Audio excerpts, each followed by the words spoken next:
आचार्य जी, जैसे अभी एक बात आई कि मतलब संसार में भी रिसर्च होती है, चीज़ें जंगल से निकल के, जंगल को जान के, मतलब कई बार स्थिति ऐसी हो जाती है कि एक ही चीज़ का लंबे समय तक सॉल्यूशन नहीं मिल पाता। मतलब जैसे कोई सपोज मानसिक समस्या है, उसमें काफ़ी समय बीत गया उसमें, और उस पर मनन मंथन भी काफ़ी हुआ उस पर, लेकिन उससे उबर नहीं पाए हम, उससे उसका सॉल्यूशन नहीं निकल पाया। और उसके अटकने के कारण फिर अध्यात्म या कुछ और आगे बढ़ने की बात आती है। पता चला कि हम तो अभी उसी चीज़ में अटके हुए हैं, और आगे बढ़े का भी कैसे सोच लें। जैसे व्यक्तिगत में अपनी अगर समस्या बताना चाहता हूँ, जैसे बचपन से कुछ, जैसे लोगों से मिलने में एक झिझक सी, डर सा, जैसे मतलब इसके अलावा अनेक क्षेत्रों में जैसे अभिव्यक्ति हुई है, लेकिन जब इस पॉइंट पे सोचते हैं तो मतलब वो चीज़, उसके सॉल्यूशन नहीं निकलते कि कैसे मतलब ये चीज़ चली आ रही है, इसका क्या समाधान इसका किया जाए। किस चीज़ का समाधान? जैसे कई बार खुल ना पाना, जैसे लोगों के बीच में या ग्रुप में कहीं एक अपने आप को आइसोलेट सा, अलग सा समझना उसमें, तो इसकी क्या वजह है? इसको क्यों खुलना है ग्रुप में? अभिव्यक्ति जरूरी है, मतलब लगता है कि अभिव्यक्ति के दो ही लक्ष्य होते हैं। अगर बंधन में हो तो तुम्हारी अभिव्यक्ति होगी बंधन को तोड़ना, और अगर मुक्त हो तो तुम्हारी अभिव्यक्ति होगी मुक्ति का गीत। इन दो के अलावा बाकी अभिव्यक्तियां नहीं हैं। वो चीत्कार है, वो आर्तनाद है, वो विक्षिप्तता है। सच्ची अभिव्यक्तियां दो ही होती हैं। अगर मैं बंधन में हूं तो मुक्ति अपने आप को कैसे अभिव्यक्त करेगी? बंधन को तोड़ के। और अगर मैं मुक्त ही हूं तो मुक्ति अपने आप को कैसे अभिव्यक्त करेगी? हंस के, खेल के, उड़ के, कुछ सृजनात्मकता, कुछ रचनात्मकता दिखा के, किसी की मदद करके। इन दो के अलावा बाकी सब को अभिव्यक्ति थोड़े ही बोलते हैं। 5 लोग खड़े चौराहे पर बकबक कर रहे हैं, गॉसिप, ये अभिव्यक्ति थोड़े ही कहलाएगी, ये पागलपन है। ये अभिव्यक्ति अगर है भी तो आंतरिक विक्षिप्तता की अभिव्यक्ति है। आध्यात्मिक अर्थों में अभिव्यक्ति मात्र आत्मा की होती है। आत्मा अपने आप को अभिव्यक्त करती है। किसके माध्यम से? मन और शरीर के माध्यम से आत्मा अपने आप को अभिव्यक्त करती है। मन और शरीर का समझ लो उचित प्रयोग भी यही है कि वो आत्मा की अभिव्यक्ति के साधन बने। पर आत्मा की अभिव्यक्ति के साधन बनने की जगह अगर तुम्हारी इंद्रियां, तुम्हारा मुंह, तुम्हारे हाथ, तुम्हारी बुद्धि ये भीतरी पागलपन की अभिव्यक्ति के साधन बन गए तो मैं तो उसको अभिव्यक्ति मानता ही नहीं। अधिकांशतः हम जो कुछ कर रहे होते हैं, कह रहे होते हैं, सोच रहे होते हैं, वो सब आत्मा की नहीं, बौराए मन की अभिव्यक्ति होता है। पगला गए हैं इसीलिए इधर उधर भाग रहे हैं। अभी अभिव्यक्ति है तो है भागना। किसकी अभिव्यक्ति है ये? तुम्हारे पागलपन की अभिव्यक्ति है।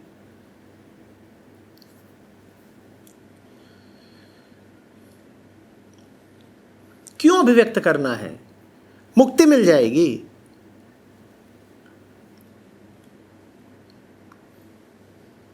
कहीं ऐसा तो नहीं कि ये जो कहते हो कि कुछ लोगों के सामने, 5 लोगों के सामने मैं अपने आप को अभिव्यक्त नहीं कर पाता, उस अभिव्यक्ति की प्रेरणा ही डर हो,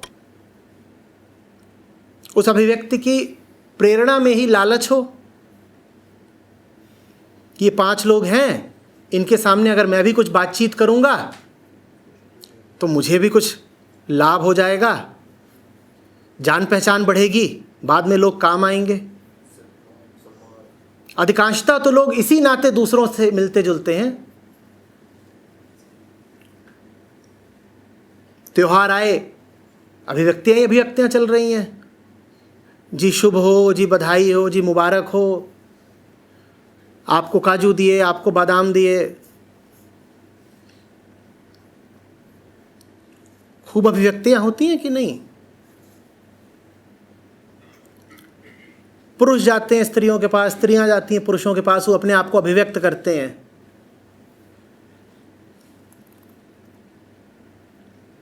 आई लव यू।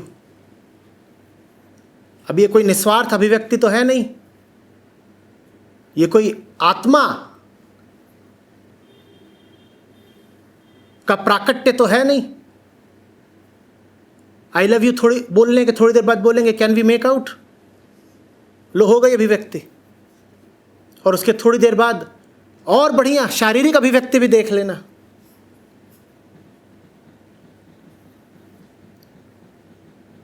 ऐसा ही होता है ना, हमारा कहना, सोचना, करना सब हमारी वृत्तियों और वासनाओं द्वारा ही संचालित होता है ना।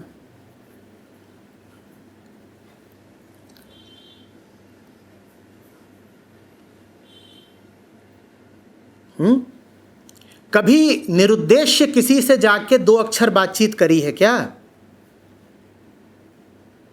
कम ही होता होगा। निरुद्देश्य अभिव्यक्ति कभी हुई है? और मैंने कहा अभिव्यक्तियां 2 ही तरह की होती हैं। अगर बंधन है तो सोद्देश्य अभिव्यक्ति होगी, और उद्देश्य क्या होगा? दोनों काटना। और अगर मुक्ति है तो निरुद्देश्य अभिव्यक्ति होगी, उसका तो कुछ उद्देश्य ही नहीं हो, तो मौज में। कभी निरुद्देश्य अभिव्यक्ति करी है?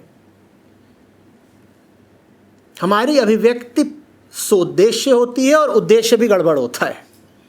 हमारी अभिव्यक्ति का उद्देश्य मुक्ति नहीं होता, सत्य नहीं होता। हमारी अभिव्यक्ति का उद्देश्य होता है कामनाओं की पूर्ति, स्वार्थों की पूर्ति। उस अभिव्यक्ति से मिल क्या जाना है? चुनावी मौसम में सब नेता अपने आप को अभिव्यक्त कर रहे हैं मंच पे चढ़ चढ़ के। ऐसी तो अभिव्यक्ति होती है। सोशल मीडिया पर चले जाओ, जो लोग भरी सभा में गूंगे जैसे रहते हो, वो भी सोशल मीडिया पर उछल उछल कर वार कर रहे होते हैं। ये लंबी लंबी बातें, प्रगाढ़ अभिव्यक्तियां दे रहे होते हैं। तो सर अगर कुछ चीज़ें अंदर दबी रह जाएं, मतलब सपोज वो क्रोध ही है या जो भी इच्छा भी उठती है, तो वो भी तो अंदर नुकसानदायक ही है। बाहर मत निकालना और नुकसान होगा। प्रधानमंत्री ने कुछ ऐसा कर दिया कि तुम्हें व्यापार में 1 लाख 2 लाख 10 लाख का नुकसान हो गया, भीतर क्रोध है, तुमने कहा निकाल ही देते हैं। अब की जब बच्चू लखनऊ में रैली करें तो हमारा जूता उनका सर, ज़्यादा नुकसान हो जाएगा। ये भी अध्यात्म में बड़ा अंधविश्वास फैला हुआ है कि सप्रेस मत करो, जो कुछ है उसे अभिव्यक्त कर दो। और ये श्रोताओं को, शिष्यों को सुनने में भी बड़ा अच्छा लगता है कि माने अगर भीतर काम वासना है तो अभिव्यक्त ही कर देते हैं। सुनो देवी, गुरुदेव बता गए हैं कि दमन अच्छी बात नहीं है, न तुम दमन करो न हम दमन करें। थोड़ी देर में एक दूसरे के ऊपर वमन कर रहे हैं। किसने कह दिया कि क्रोध की अभिव्यक्ति बड़ी ऊंची बात है? बल्कि दमन अध्यात्म की एक विधि होती है। यहां बैठे हो इतने लोग, कोई ऐसा है जिसके दिमाग में पिछले 2-2.5 घंटे में इधर उधर के विचार न कौंधे हों? आए थे ना, और जो जो बातें दिमाग में आई थी तुमने उनकी अभिव्यक्ति कर दी होती तो ये बातचीत आगे बढ़ पाती। अगले 5 मिनट के लिए सब लोग अभिव्यक्त करना शुरू कर दो जो भीतर चल रहा है, फिर देखो क्या होता है। चीख पुकार मच जाएगी, दरवाज़ा तोड़ के भागोगे। पर ये भी बड़े फैशन में है आजकल, एक्सप्रेस योरसेल्फ, डोंट सप्रेस। अभिव्यक्ति हो तो सत्य की हो, भीतर के कचरे को अभिव्यक्त करके क्या कर लोगे भाई। लेकिन सपोज कोई फॉर एग्जाम्पल कोई गुमसुम रहता है, एक है कि गपशप करता है, तो लगता है गपशप करने वाला ठीक है, भले वो गपशप व्यर्थ है, लेकिन जो गुमसुम है वो भी व्यर्थ है, तो उससे अच्छा तो कुछ गपशप कर रहा है। ये सब बातें फिल्मों ने सिखा दी। ये फिल्में और टीवी सीरियल देखने से हुआ है कि वहाँ जो गपशप कर रहा होता है वो बड़ा आकर्षक लगता है।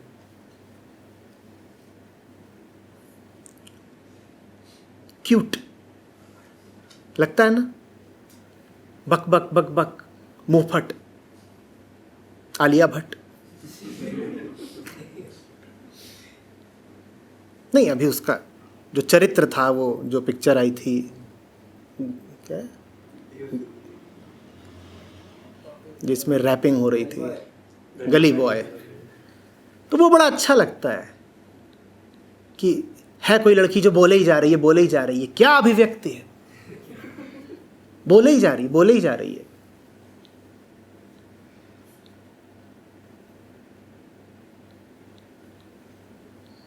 और कोई धीर है, गंभीर है,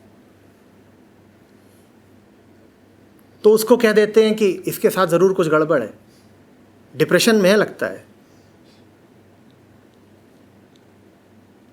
जो गंभीरता मनुष्य का आभूषण होती है, उस गंभीरता को तुमने बीमारी बना दिया है। कोई चुपचाप बैठा हो, अंतर्गमन कर रहा हो, उसको जीने नहीं देते। कुछ गलत हो गया है, ले अच्छा ये तो संता बंता का चुटकुला सुन। वो कह रहा है मैं शांत हूं, मैं ठीक हूं।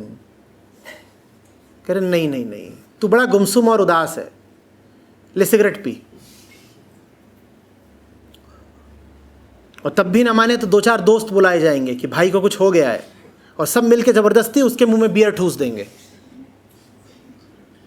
क्या चहकना चाहिए।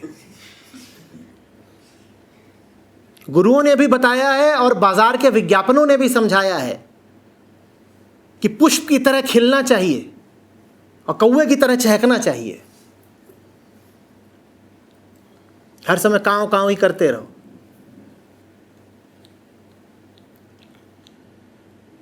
नतीजा, वो बेचारे लोग जो वास्तव में स्वस्थ हैं, जो गॉसिप इत्यादि में बहुत लिप्त नहीं होते, उनको धीरे धीरे अपने ऊपर शंका होनी शुरू हो जाती है। वो कहते हैं हम में ही कुछ गड़बड़ होगी।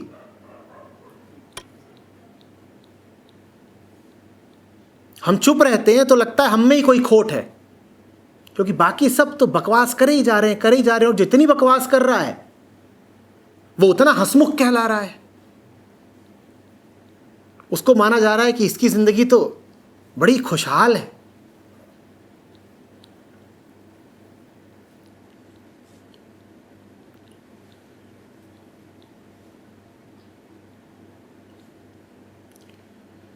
अगर डर के कारण नहीं बोल पाते हो तो बोलो, पर अगर तृप्त हो, आत्मस्थ हो और मौन हो तो उस मौन को व्यर्थ ही खंडित करने की कोई जरूरत नहीं है। बंधन तोड़ने के लिए अगर बोलने की जरूरत है तो जरूर बोलो। बंधन तोड़ने के लिए जो कुछ करने की जरूरत है सब कुछ करो, फिर व्यर्थ ही कुछ भी मत करो, न कुछ कहो न कुछ करो।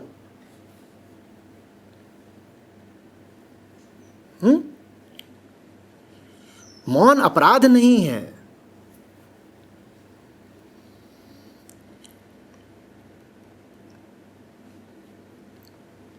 और जो लोग बहुत बकबक करते हैं ना, वो उस जगह पर और उस समय पर नहीं बोल पाते जहां बोलना ज़रूरी होता है।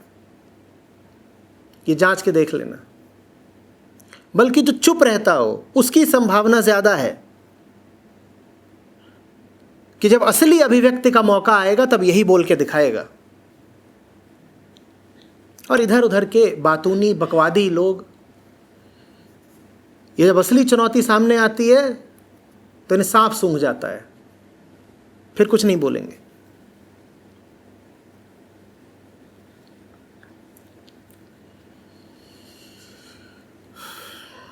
शायद वो इस तरफ संकेत कर रहे हैं कि अगर अंदर अशांति हो, अंदर बहुत शोर हो, बस ये बंद हो, बाहरी चुप्पी हो, तो क्या स्थिति में यही बेहतर नहीं है कि बोल ही दें? कुछ संभावना तो बोलने से अशांति मिटती हो तो बोलो, नहीं तो बाहर भी कचरा फैला के क्या मिलेगा भाई। जिस कर्म से तुम्हारे बंधन कटते हो वो जरूर करो, पर क्या बोलने से वो आंतरिक अशांति मिटेगी? अगर मिट रही हो तो बोल दो।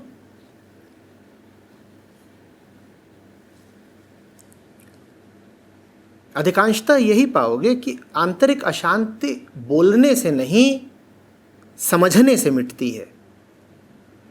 उस पर गौर करो, उस पर ध्यान दो, वो मिटेगी।